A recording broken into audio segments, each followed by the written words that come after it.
আসসালামু আলাইকুম। দেখুন বন্ধুরা, নদীর খোলা মাছ রান্না করব। কড়াইতে দিয়ে দিছি তেল, আর সেই তেলের ভিতরে মাছগুলো আমি ভেজে নিতেছি। দেখুন কত সুন্দর হয়ে ভাজা হয়েছে। এখন আমার ওই মাছ ভাজা তেলের ভিতরে দিয়ে দিছি পেঁয়াজগুলো দেখুন আমার ভাজা ভাজা হয়ে গেছে। এখন দিয়ে দিব কিছু মশলা।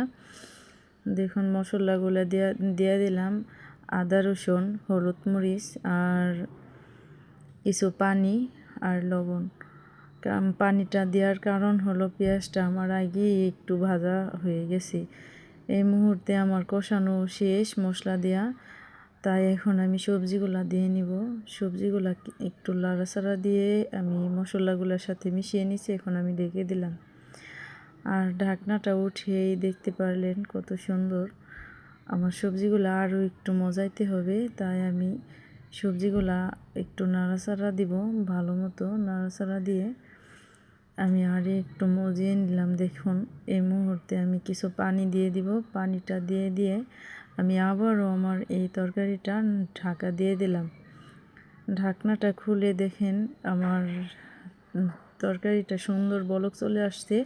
এখন কিছু মাছ দিয়ে দিলাম। মাছগুলা একটু নাড়াচাড়া দিয়ে আমি সুন্দর মতো সবজিগুলোর সাথে মিশিয়ে নিব।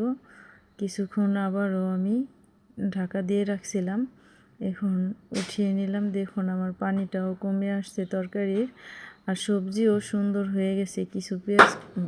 কিছু ধনিয়া পাতা কুচি দিয়ে নিলাম।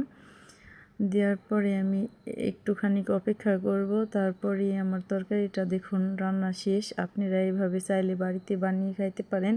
আল্লাহ হাফেজ, ভালো থাকবেন।